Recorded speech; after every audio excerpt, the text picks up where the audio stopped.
Hello and welcome to Ms. Behavior, the podcast for college student conduct professionals. My name is Colette, And I'm Kurt. and yesterday we just had our very first Ms. Behavior book club, the Just Desserts and Dissertations book club. Kurt, can I just ask you what you thought? I had a good time. I thought it was fun. I'm a dissertation nerd from, I don't want to say way back, but it's sort of been my jam for the past couple years.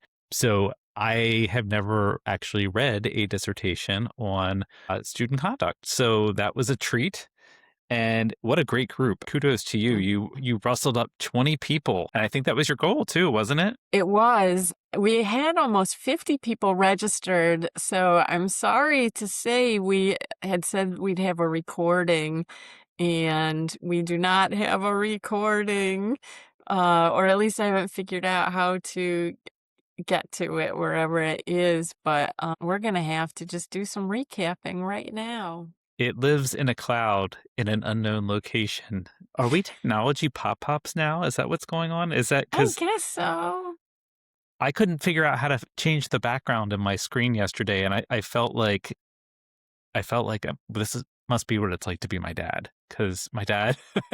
Oh, yes. No, Oh, it's not super intuitive, I will say that. yeah. 'Cause all 3 of us had some problems. So at the beginning, we just asked, we did a little icebreaker to see who was working on dissertations, and there were not as many as I thought. No, and I highly encourage anybody who is thinking about it to do it, or at least start exploring it. I think I was somebody who was out of higher education I work in higher education, but I was not in the classroom for about 17 years in between when I did my master's and my doctorate. And I kept saying next year, next year, next year. And I realized at some point, I'm going to put this off till the end of my career if I don't do it now. There's never a good time to do it. It is going to disrupt your life. It is going to cost money, but the benefits are so great. I think it reframed how I think about the work that I do, and I think this is true of any good doctoral program. It doesn't necessarily matter what topic you're pursuing or what your interest is. If you have a question that has been nagging at you throughout your career, a doctoral program is a wonderful place to explore that and truly become expert in it. And yeah, highly recommend. Found it so affirming, and the the dissertation we chose told stories, which Hmm. I think are so powerful. So I know there were folks there who had not read the dissertation, but I think they got a lot out of the conversation about the importance of a relational model of student Yes. conduct. Yeah, that was a huge takeaway for me as well. I think my first few years working as conduct officer, I had a very uh, transactional approach to doing the work. And I think it wasn't until I started working with you that I started to see the value in the relational aspects of what student conduct can be, and that really shined through, I think, in Erin's dissertation, and particularly, when we talk about working with students and the retention pieces of the work that we do in higher education, making sure no student comes to college to not finish; they come to finish. And I firmly believe that everybody in a college campus plays a role in that, and I Mhm. think sometimes I think conduct officers can feel like they are on the outside of that, as can other people on campus. But this brings that role back into the center of the conversation in a very meaningful way. I just reinforced to me that every student matters, Hmm. and every student should have someone who knows them. And Yeah. it can't be like I work in a community standards office I'm part-time and 2 full-timers. We we're not going to be able to know every student. So we're relying on residence life colleagues, and they aren't enough. But that assumes like that everybody is making that effort to build the relationship and not just a short time transaction, as you said. But can any student know that at least one person cares about them? I just wonder how easy or how hard an ask is that?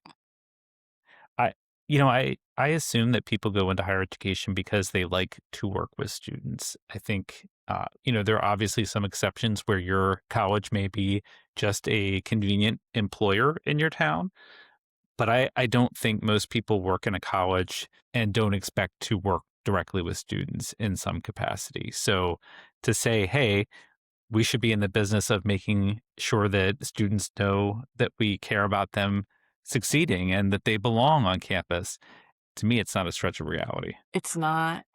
One of the most heartening things I ever did was work with a, support person team. At RIT, we call them student advocates. Mhm. At Franklin and Marshall, we called them, conduct mentors. But they were trained folks, and so many of them worked in roles where they didn't get to meet with students, very often, and Mm. yet they were surrounded by students, and for them, it was incredibly meaningful, and they were so good at helping relieve I think what Erin pointed out, or I should really give credit, the students that talked to Erin pointed out how anxious they were prior to their hearing and how little information they felt they had about outcomes that were possible or likely for them. It actually proved I've always said every student thinks they're getting suspended except the student that's actually going to be suspended, who's in denial. And that was true. And like how much fear is instilled because we have an opportunity for transparency that we haven't taken advantage of.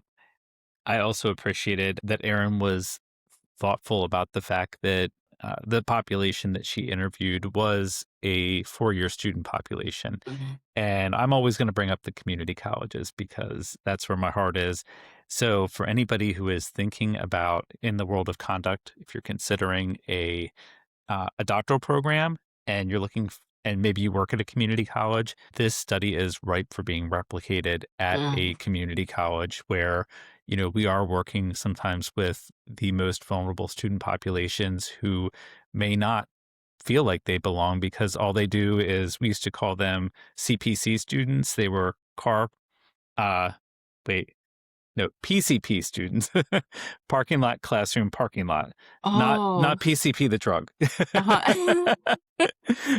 um, it was very much the case that we had students who would just show up and go to class and then get back in their car and leave and go about their lives. And we know uh, as student affairs practitioners that that is not a great recipe for retention and success. So when you don't have residence halls, I think it can in my mind, residence halls were always the hub of where things happened and where you started to feel that sense where you found your people really. And that doesn't exist on many community college campuses. So again, if anybody is feeling like they need a dissertation topic, building on Erin's study would be a great opportunity.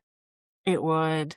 Also for special populations, she pointed out. I've always had a question about the disproportionate number of men of color Hmm. who will not respond to an invitation, Mm. don't show up, and can sometimes get into a place where we're threatening them, like, "You better show up," or and, like, I think they have a story to tell that is important about why they're not coming. I have questions about, women Hmm. in our processes and how they respond to feelings of shame and, there's yeah, you're right. You could just take what Erin did and really replicate it in 20 or 30 different ways. I think about, what's the intersection of socioeconomic status and Ugh, how that would play out. Race and ethnicity, adult learners versus new first time students. In community colleges, we are also seeing an influx of dual enrollment students. So we've got high school students on our campus. And what does that feel like for them? So mhm. I just think what a great opportunity to build on what is now a piece of literature that Erin has birthed into the world. Yep. Anybody who would like a copy of the dissertation can just reach out to us at msbehaviorcollege@gmail.com, and I'd be happy to provide that. I think that staffs could Mhm. even skim it, and they have a Yeah. great discussion as they're doing their strategic planning.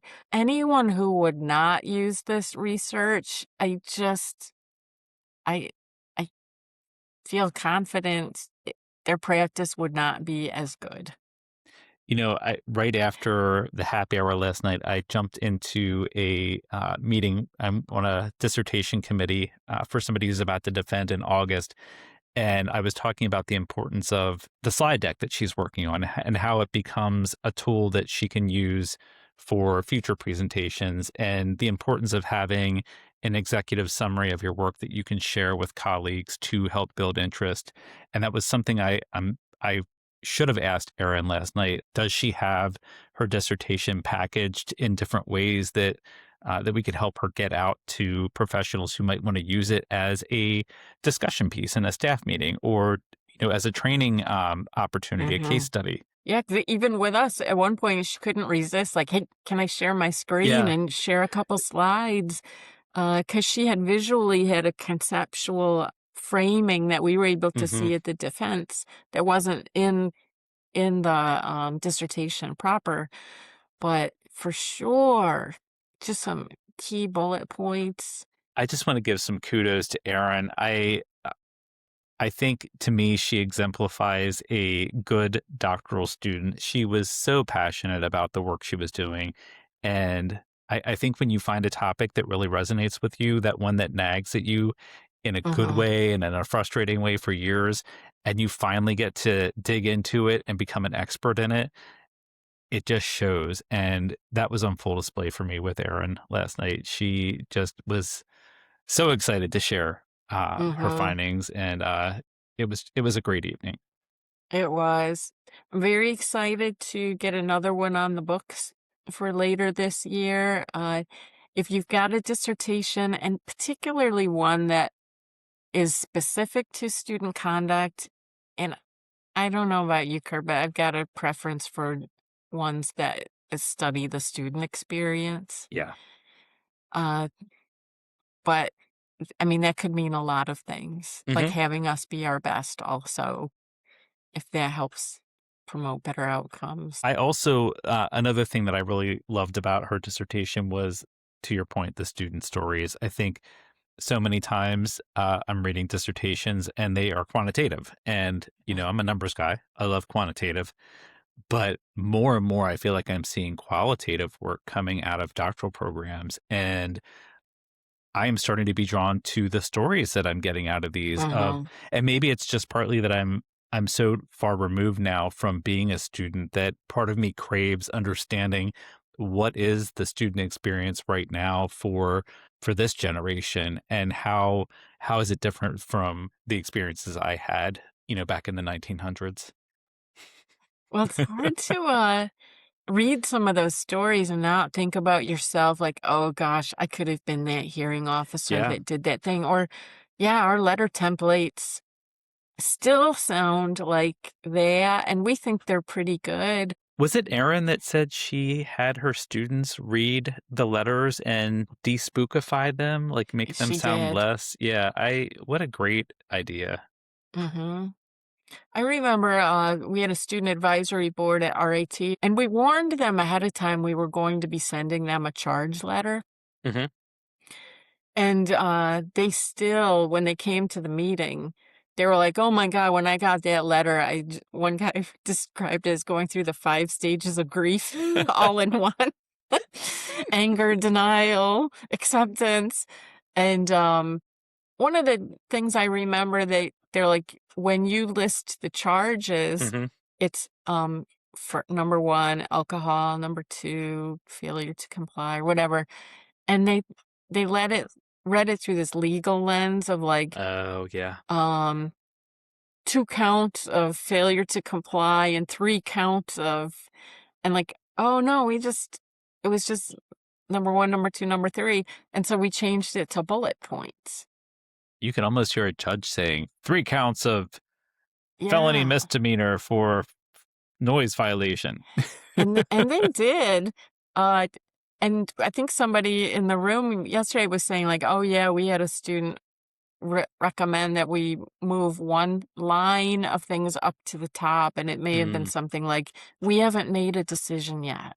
Oh, We would not make a decision yeah. without talking to you. I am curious about so when she was talking about making the letters less spooky, less scary, Mhm. I can see that approach working for many of the letters because I think I've seen, a quiet hours violation letter that looks like you might have, injured a small animal out in public or something. But are there letters that you kind of retain an edge to because of the severity of what happened? Yeah, I think that there should be different letters, and that whole idea of being transparent about Mhm. outcomes, that might be one thing that you do differently. With the support team I was talking about at Franklin or Marshall, I had an addition that I could make just as an option that said, "This is a very serious case. We Mm. recommend that you use all your resources, including a support person who is trained to help support you all the way through and come to your meetings." And so even though it was like, "This is the big time, kid," it also was and that whole challenge and support. Yeah. Yep. This is serious, and we want it to go well. Yeah. So just having something like that, a lot of schools use Maxient or a software program like that. It's easy to have those little things like, "Do you wanna add the serious tag to this?" Like, "Guess what? I do. Add that paragraph." And it's one click of a button. I'm just imagining the challenge and support line going from green to yellow to red and Yeah, you yeah. may need something, you may need an extra tool up here or an extra resource that this person might not need. Yeah. And, I made a visual. I wrote a blog article. I've started a blog for Ms. Behavior about what we talked to Professor Norcross, the music conductor, about with challenge and support, but instead it's authority and humility. That the bigger your title or the higher the consequence for Oh. something, the more humble we need to be. Like, oh yeah, we might need to offer more resources or be more transparent in our communication. And we might have a lot more to learn from that student who's doing these really risky behaviors. Like, there's probably a lot more to it than we would normally feel like we need to know in a case. I was excited that you had a reporter join us yesterday because I think helping people out in the broader community understand the work that is happening in student conduct right now, and the shift that I'm seeing as somebody who hasn't been in for a while. I think it's great that I don't know what will come of the reporter being there, but if it results in an article or even a post about Erin's dissertation and the work she did, or the work that you have spearheaded here in creating space to talk about it, uh, what a phenomenal opportunity. So, yeah. Yeah, I'm excited to see if scholarship has its day in student conduct. I found this was the magnificent Emma Whitford from Inside Higher Ed. I thought she brought a lot of humility and a Yeah. lot of great questions about, what do you people do? Are Yeah. you faculty members? Are you administrators? It's stuff we just assume people know. And of course Yeah. they don't know. Why would they? Our parents don't even know. So, Right. no, I love that she approached the conversation with curiosity and wasn't afraid to ask questions, as I'm sure a good reporter should not be afraid. No, it was interesting to hear the questions that she asked. For me, it was still like, here's the gap between what the public knows about this community of student affairs professionals and the reality. It was fun too. She came to the first ever Ms. B Happy Hour, which was a smaller group where she could just talk to everybody almost like in Hmm. a circle. And those were almost exclusively people who had not come to the book club Yes. earlier in the afternoon. And so they were sort of a fresh audience to just talk about student conduct in general. And I was learning some things. She was asking about protests and Oh, yeah. student conduct around protests and listening to different schools. That was kind of fun. What I loved about the happy hour was I felt like it was a greatest hits of our guests It from was. it, it was it was like a little reunion. And I kept forgetting they didn't know each other. Except they probably sort of did from listening to each other's stories. It was Uh, 7 degrees of misbehavior. we got some positive feedback about our ideas of a Ms. Betrader's special Halloween game, and a request was made, and there seemed to be a consensus that people would want to wear costumes. I don't have a costume. Well, I'm thinking you should have a tam to go Uh, like oh, full oh, full host, and I'm gonna get a black wig with fringe all the way down. oh, you're gonna be Um, the Claudia? I can be Claudia. I love the Claudia. Yeah. I do forget that I do have the most expensive Halloween costume ever that I purchased, which is my dissertation regalia. So yeah, I could I, see that fitting in with the uh, Scottish theme.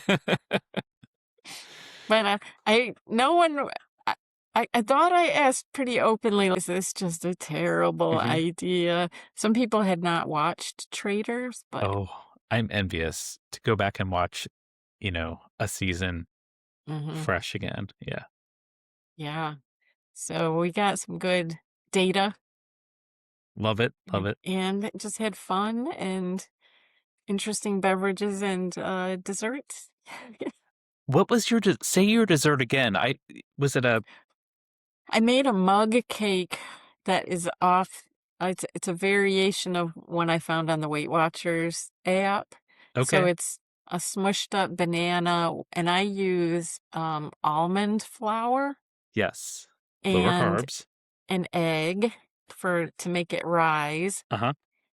some vanilla, and so I cook that up in the microwave, and it makes a little cake. And Uh then huh. I put some strawberries. Ooh, I microwaved some strawberries and a dollop of vanilla Greek yogurt. that sounds amazing. 5 I points. uh, I'm back on the Weight Watchers jam. So Oh, nice. yeah. So misbehavior is good for you too, is what we're saying. I also had a 5 point snack that I ate because I was hungry when I got home, and I poured out my allotted number of Dots cinnamon twist pretzels, and then proceeded to eat them all before the event. So I was without a dessert. My sister was talking about those cinnamon pretzels while I was in They're so Seattle with good. her, with I thanks to you. I did have an idea of crushing them up and putting them on top of a peach and having it be like a peach pie kind of situation. Mm. So we'll see.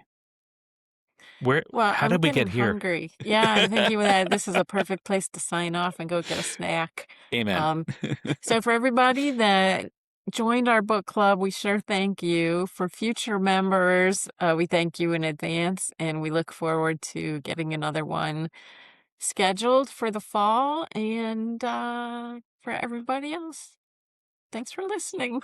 Bye, folks. Misbehavior is written and produced by Colette Shaw and Kurt Doan. Theme music was written and performed by Kevin MacLeod from incompetech.com. You can contact Ms. Behavior at msbehaviorcollege@gmail.com. That's msbehaviorcollege@gmail.com.